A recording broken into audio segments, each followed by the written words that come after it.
देखो last term पे हम लोगों ने n टर्म्स ऑफ सीरीज का किसी जीपी का सम फाइंड आउट किया था, है ना। अब हम लोग करेंगे उसी जीपी में इनफाइनाइट टर्म्स होंगे, तब कैसे सम निकालेंगे। तो लिखो sum of GP of infinite term.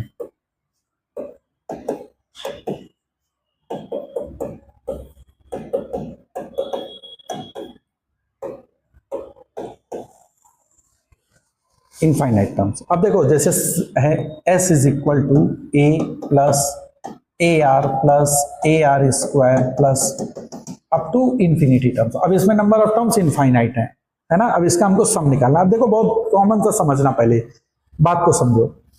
अगर मान लो कोई जीपी तुम्हारी ऐसे है 2 1 plus 2 plus 4 plus 8 plus 16 plus ऐसे कोई जीपी है ना। तो तुमको दिख रहा है कि जैसे जैसे टर्म बढ़ते जाएंगे ये सीरीज डाइवर्ट होती चली जा रही है, बोलो बड़ी होती चली जा रही है। तो इनफाइनाइट वाले टर्म पे तो इसकी वैल्यू बहुत ज्यादा चली जाएगी, बोलो। तो इसका सम नहीं कैलकुलेट कर पाएंगे, it is tending to infinity, है ना, बोलो, है ना। समझ में आ रही मेरी बात। लेकिन अगर वही मैं इस सीरीज को लिखूं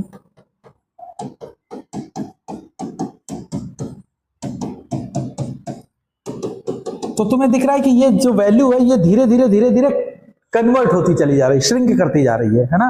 तो जब बहुत बड़ी ये सीरीज पे जब बहुत नंबर ऑफ टर्म जाएंगे तो ये कहीं ना जीरो पे भी चली जाएगी, तो उसका सम हम लोग आराम से कैलकुलेट कर सकते हैं। भाई कोई चीज श्रिंक होती जा रही है तो हम लोग उसका सम को कैलकुलेट कर सकते हैं। लेकिन अगर वो डाइवर्ट होती चली जा रही है तो इनफाइनाइट पे तो वो इन्फिनिटी तक चली जाएगी, तो दैट वी कांट, है ना। अरे मेरी बात समझ में आ रही है नहीं, है ना। तो मतलब क्या हुआ, जो मैंने अभी बोला इससे तुमने क्या कंक्लूड किया कि अगर इनफाइनाइट टर्म की कोई सम होगी और सम निकालना है तो कॉमन रेशियो पे क्या कंडीशन तुम्हें दिख रही है, लेस देन 1 होना चाहिए, है ना। तो अब इसको थोड़ा सा और मॉडिफाइड वे में करो कि जब भी इनफाइनाइट टर्म्स की बात करेंगे तो हमेशा mod r should be less than 1। ये पहली कंडीशन है which is the very very important condition. Is that okay. अगर इनफाइनाइट टर्म के जीपी की बात होगी तो mod r should be less than 1, यानी उसका कॉमन रेशियो -1 से +1, मतलब उसकी मॉड्यूलस वैल्यू जो होगी, एब्सोल्यूट वैल्यू जो होगी वो हमेशा 1 से छोटी होनी चाहिए। इज दैट क्लियर, बोलो। अब देखो, अब nth टर्म का सम तुम जो निकालते थे तो that comes out to be a 1 minus r की power n upon 1 minus r, ये होता था। यस सर, बोलो, है ना। अब n टेंडिंग्स टू क्या है, इंफिनिटी, यानी s इंफिनिटी का मतलब है कि limit n tends to infinity a 1 minus r की power n upon 1 minus r. और हमको ये मालूम है कि r मेरा क्या है, 1 से छोटा है ना। तो ऑलवेज रिमेंबर कि limit n tends to infinity r की पावर n है, तो इसकी वैल्यू हमेशा 0 होगी if r is less than 1 या मॉड r लेस देन 1 है। Is that okay. ये आप हमेशा याद भी रखेंगे।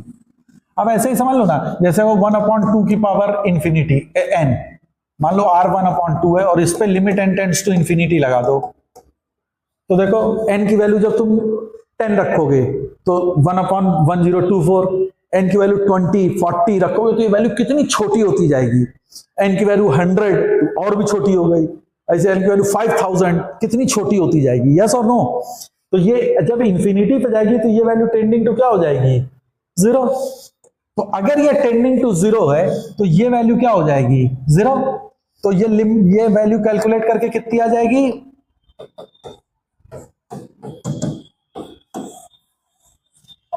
s is equal to a upon 1 minus r. Is that okay, बोलो भाई, है ना।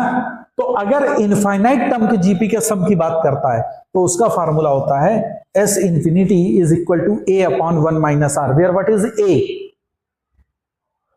First term, what is r, और क्या कंडीशन होनी चाहिए, mod r always less than 1। Is that clear, नहीं समझ में आया। तो अब एक दो क्वेश्चन इस पे ट्राई करते हैं, है ना। तो now let's have a try.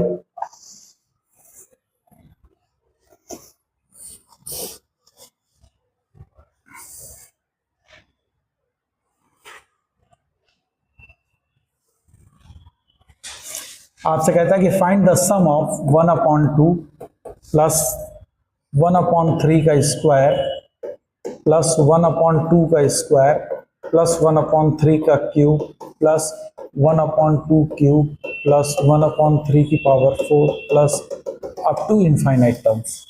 मान लो उसने कहा कि इस जीपी का सम को कैलकुलेट करके बताइए। तो इसको कैसे करेंगे, क्या समझ में आ रहा है बताओ भाई।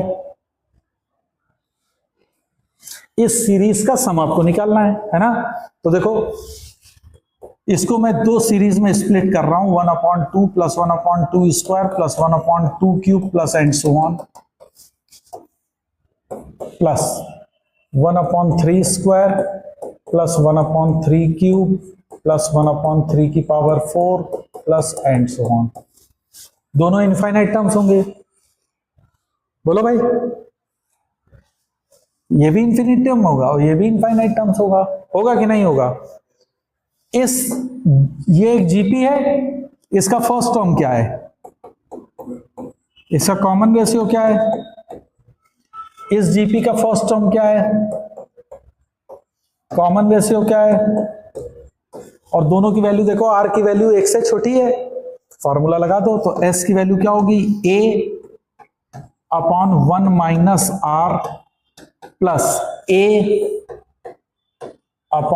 Minus r. क्लियर है। ये वैल्यू तो देखो 1 बन रही है ना। इसको कैलकुलेट कर लो तो ये हो गया 2/3 तो 1/6। अरे बोलो भाई, 1 प्लस 1/3 का स्क्वायर और ये होगा 2/3, तो 2 और 3 ऊपर चला जाएगा, ये कैंसिल, तो 1/6। तो 1 plus 1/6 that comes out to be 1 plus 1/6 क्या हो जाएगा, 7/6। तो इस सीरीज का सम कितना था, what is the sum of the given series, 7/6। तो द वैल्यू इज 7/6। क्या ये चीज समझ में आई कि नहीं, समझ में आ गया। इनफाइनाइट टर्म का सम। एक क्वेश्चन और करो।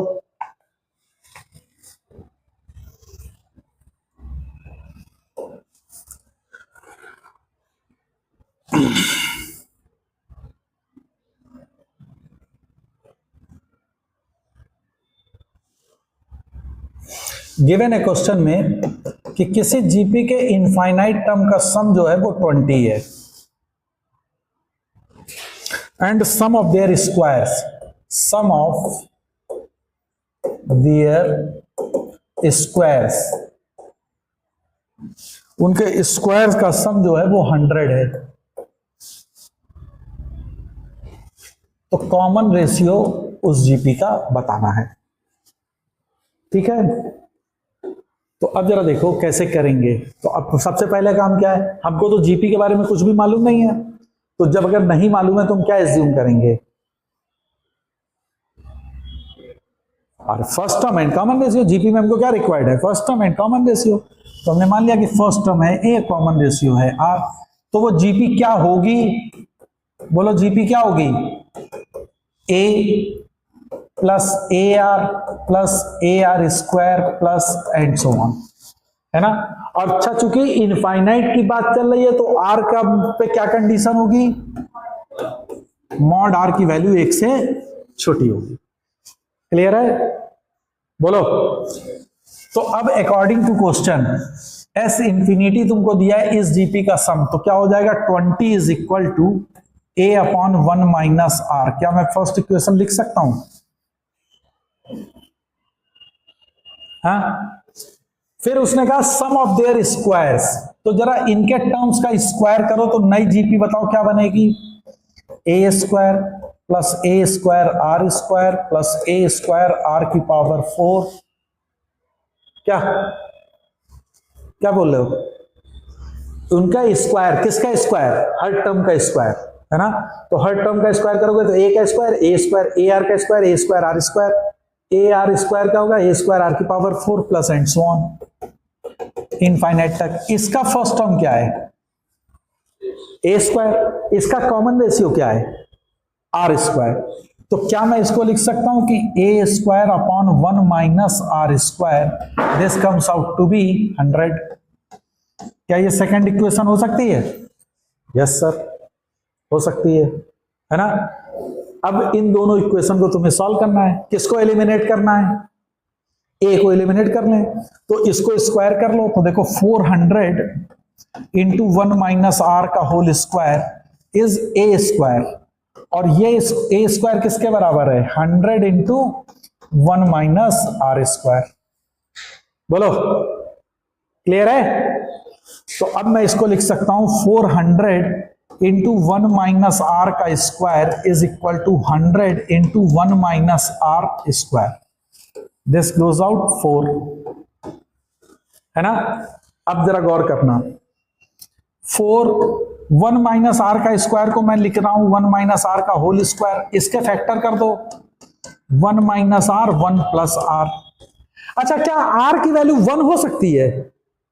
नहीं, r should be less than 1 होनी चाहिए, नॉट इक्वल टू 1। अगर आर की वैल्यू 1 नहीं है तो आर माइनस 1 मेरा नॉन जीरो होगा, तो हम उससे दोनों को डिवाइड कर सकते हैं। तो दिस गोज आउट, क्योंकि r can never be equal to 1, है ना। ये आप लिखोगे यहां पे कि since r can not be equal to 1, तो हम इसको कैंसिल आउट कर देंगे। तो अब मेरा क्या सोल्यूशन में निकल के आया? 4 times 1 minus r comes out to be 1 plus r. तो 4 minus 4 r is equal to 1 plus r, तो 3 इक्वल टू 5 आर। तो आर की वैल्यू कितनी आ गई? 3/5। Is that clear? So what is the common ratio of this GP is? So common ratio for the GP is 3/5, और इसकी value 1 से छोटी है। समझ में आ गया कि नहीं कि how to attempt the problems? बोलो भाई, क्लियर है? हाँ, समझ में आ गया। तो अब कुछ प्रॉपर्टीज लिख लेते हैं जीपी की। तो लिखो properties of GP.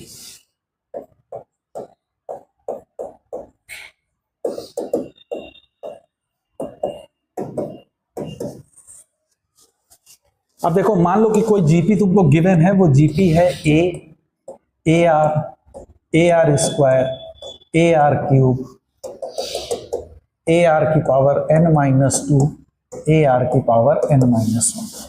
N terms किसी जीपी के इस तरीके से रिटर्न है, ठीक है। बोलो भाई, अरे समझ में आ रहा? Very good. पहली प्रॉपर्टी, अगर हम इस जीपी में किसी भी नंबर का मल्टीप्लाई कर दें, किसी भी नंबर से मल्टीप्लाई कर रहे हैं, तो देखो मान लो नंबर के, नॉन जीरो नंबर के से मल्टीप्लाई कर रहे हैं, तो अब जीपी क्या बनेगी? ए के आर स्क्वायर, ए के आर की पावर n-1 होगी यही। तो क्या ये सीरीज जीपी में है? बोलो, this series is in GP, और उसका कॉमन रेशियो कितना है? आर ही है। तो ये याद रखना कि ये भी जीपी में होगी, पहली चीज, और इसका कॉमन रेशियो पहले वाले कॉमन रेशियो के बराबर होगा। अगर इसका कॉमन रेशियो में R1 से रिप्रेजेंट कर रहे हैं, है ना, तो क्या हमने इसमें सीखा कि if any non zero number is multiplied in each and every term of A given GP, then the new series will also be in GP with the same common ratio.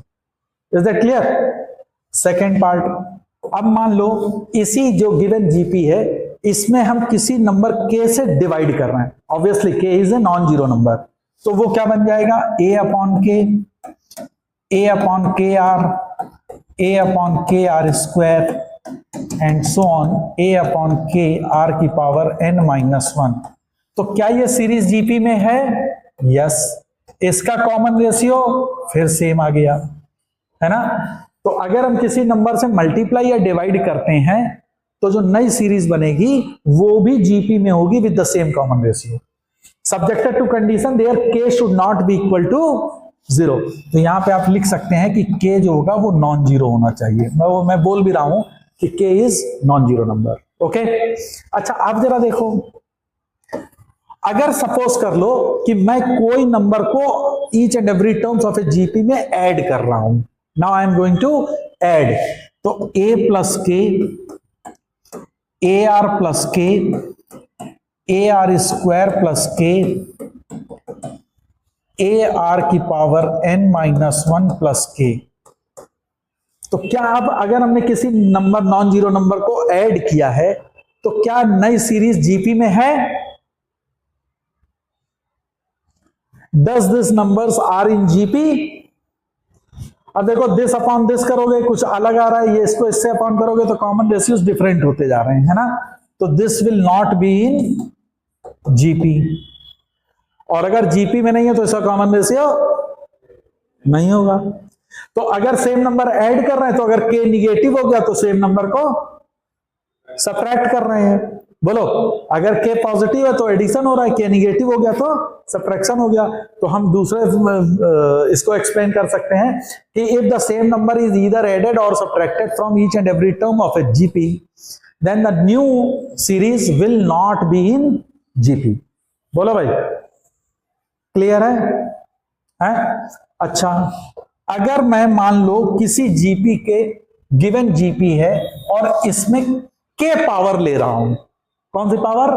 के पावर। के power मतलब ए की power के, ए की power के, are की power के, ए की पावर के, आर की पावर 2 के, ए की पावर के, आर की पावर n माइनस 1 की पावर के। तो क्या अब न्यू सीरीज जीपी में दिख रही है? यस। तो अब ये जीपी में होगी और इसका कॉमन रेशियो क्या हो जाएगा? आर की पावर के बराबर हो जाएगा। जो ओरिजिनल जीपी थी उसकी जीपी की kth पावर हो जाएगी। नहीं समझ में आया? है ना। जैसे अगर मान लो कि कोई जीपी दी गई है, मैंने कहा कि जीपी का स्क्वायर किया जाए, जैसे अभी लास्ट क्वेश्चन में तुमने देखा था, है ना। लास्ट क्वेश्चन में अगर तुम देखो तो पहले वाले जीपी का कॉमन रेशियो कितना था?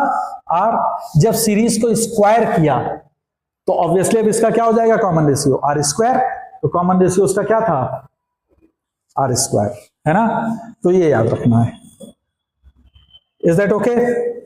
नेक्स्ट प्रॉपर्टी लिखो कि अगर आपको 3 नंबर एज्यूम करने हैं, है ना, 3 नंबर्स इन जीपी, ये अगर आपको एज्यूम करने हैं तो देखो, जीपी में सारी चीजें क्या है? मल्टीप्लीकेशन के फॉर्म में होती हैं, है ना। एपी में सारी चीजें क्या होती हैं? एडिशन के फॉर्म में होती थी। तो जब एपी में कोई 3 नंबर एज्यूम करने होते थे तो हमारा कंसंट्रेशन क्या होता था कि इस तरीके से नंबर को एज्यूम करना है कि मेरा डी एलिमिनेट हो जाए। तो हम ए माइनस डी, ए प्लस डी लेते थे। तो जीपी में अगर 3 नंबर लेने हैं तो ऐसा करना है कि इनका मल्टीप्लीकेशन ऐसा हो कि आर एलिमिनेट हो जाए। तो क्या नंबर हो सकते हैं? Very good, a by r, a r. तो अगर ये 3 नंबर आप एज्यूम करोगे तो इनका जब मल्टीप्लाई करोगे तो आर एलिमिनेट हो जाएगा, तो वो ए क्यूब बना देगा, जैसे वहां 3a हो जाता था, है ना।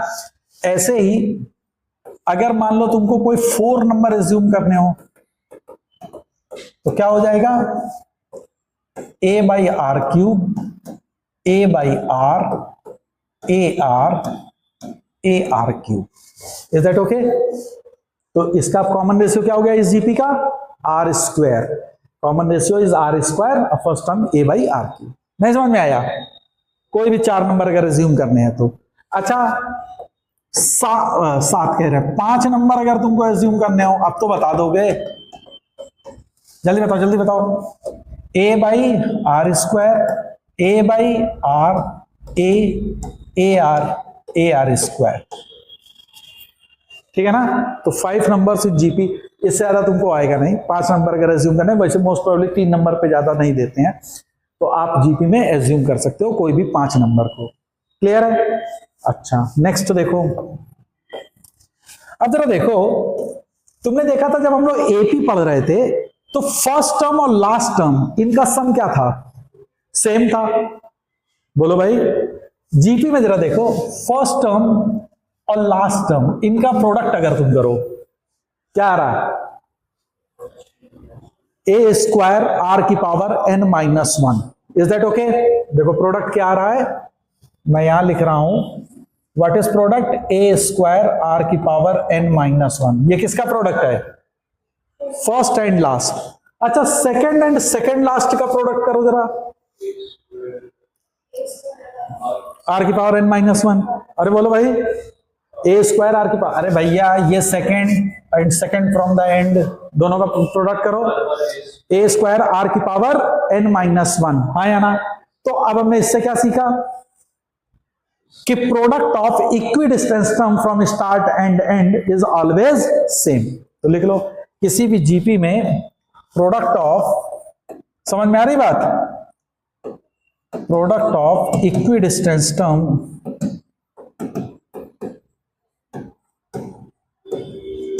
From start and and will always be same।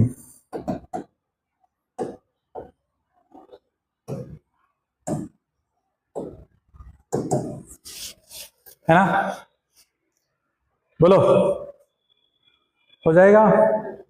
अच्छा, नेक्स्ट देखो, नेक्स्ट प्रॉपर्टी देखो, जीपी क्या थी तुम्हारी, a r square a r cube up to a r की पावर एन माइनस वन, है ना। अगर हम इन सारे नंबर का प्रोडक्ट ले, क्या लें, सारे नंबर का प्रोडक्ट, तो देखो P is the product of all the numbers of GP, तो क्या होगा, A into a r square into a r cube up to a r की पावर एन माइनस वन। इसको देखो मैं कैसे लिख सकता हूं, अब जरा गौर करना, ये ए कितनी बार आया है, n टाइम्स, तो क्या ये a की पावर n होगा, यस सर। r की पावर देखो क्या होगा, 1 plus 2 plus 3 plus up to n minus one time.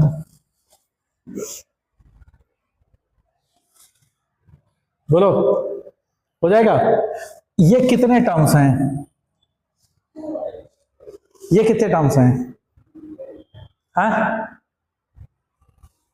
हमने अभी क्या कहा था कि हमेशा सीक्वेंस को समझो, फर्स्ट टर्म में क्या है, सेकंड में, थर्ड में, तो n माइनस वन लिखा है तो कौन वाला होगा, n माइनस वन।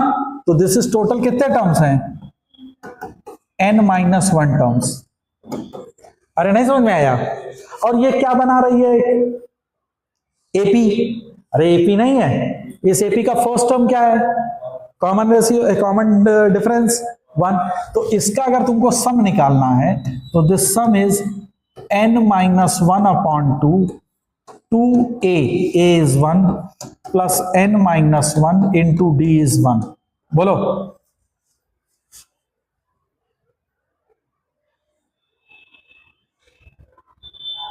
हो जाएगा। तो n माइनस वन इंटू ये क्या बना, n plus one divided by 2। कुछ गलती हो गई क्या,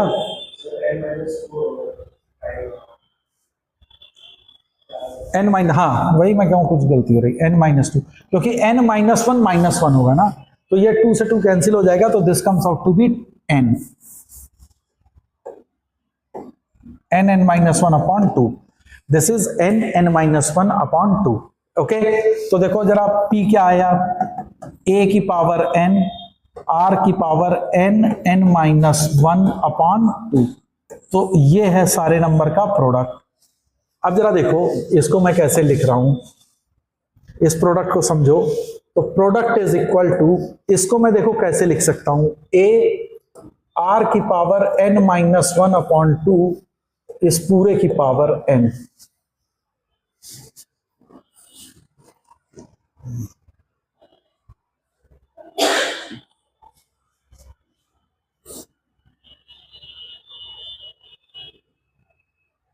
हो जाएगा,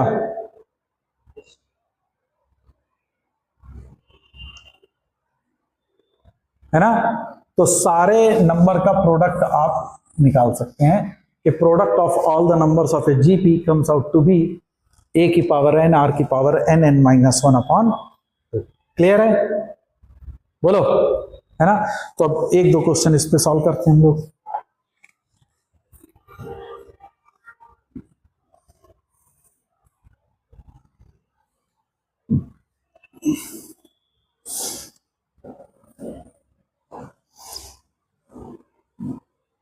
अब आपको मान लो क्वेश्चन दिया जाए,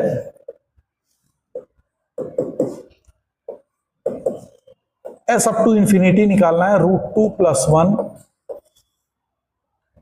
+ 1 plus √2 - 1 plus and so on. इसको कैसे सॉल्व करेंगे? इनफाइनाइट टर्म तक का सम निकालना है। How to calculate?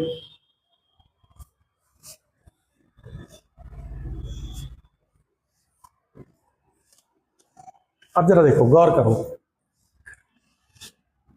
√2 - 1 इंटू √2 + 1, इसकी वैल्यू कितनी होगी? a + b into a - b, that gives you 1। तो क्या मैं √2 - 1 को 1/√2 + 1 लिख सकता हूं कि नहीं? यस सर, लिख सकते हैं, बिल्कुल। नहीं लिख सकते हैं? तो अब जरा देखो, ये AP क्या GP क्या बनेगी? √2 + 1 + 1 plus 1/√2 + 1 plus and so on. अब ये देखो, एक GP दिख रही है तुमको? यस, है ना? इस GP का फर्स्ट टर्म क्या है? √2 + 1। इसका कॉमन रेशियो क्या है? 1/√2 + 1, दिस अपॉन दिस। तो व्हाट इज कॉमन रेशियो? और अब ऐसे भी इनफाइनाइट है तो उसका R की वैल्यू 1 से कम होगी, है ना? तो इसका फर्स्ट टर्म क्या है? √2 + 1। What is R? 1/√2 + 1। Is that okay? है ना? और क्या 1/√2 + 1 को मैं √2 - 1 लिख सकता हूं कि नहीं? लिख सकते हैं सर, है ना? तो देखो, S इंफिनिटी क्या होगा? A अपॉन 1 - R क्या हो जाएगा? ठीक, देखो जी, ये क्या बना? S इंफिनिटी इज √2 + 1 अपॉन, ये क्या बनेगा? 2 - √2, और 2 - √2 में √2 कॉमन ले लोगे तो क्या बनाएगा? √2 - 1। बोलो। अब मैंने √2 + 1 का ऊपर नीचे मल्टीप्लाई कर दिया, क्योंकि हम इसको वो रेशनलाइज कर लेंगे। तो √2 + 1 का होल स्क्वायर अपॉन √2 इंटू 1। √2 + 1 से मल्टीप्लाई करा तो वो 1 दे देगा। समझ में आ रहा? इसको ओपन करो तो क्या देगा? a² + b², है ना, प्लस 2ab। तो 2√2 अपॉन √2। तो sum of infinite terms will be 3 + 2√2 upon √2। और इसको अगर सॉल्व करोगे तो क्या होगा? इसको लिखोगे तो तुम लिख सकते हो 4 + 3√2 अपॉन 2। √2 से ऊपर नीचे मल्टीप्लाई कर दोगे तो दिस इज 4 + 3√2 अपॉन 2। समझ में आया कि नहीं? है ना? तो इस जो गिवन सीरीज दी गई है, इस सीरीज का सम जो है वो ये है 4 + 3√2 अपॉन 2। Is that okay? है ना? तो ये कुछ बेसिक प्रॉपर्टीज और बेसिक डेफिनेशन ऑफ जीपी थी, जिस पे बेस्ड क्वेश्चंस थे। तो नेक्स्ट टर्म पे हम लोग ज्योमेट्रिक मीन के बारे में बात करेंगे। ओके?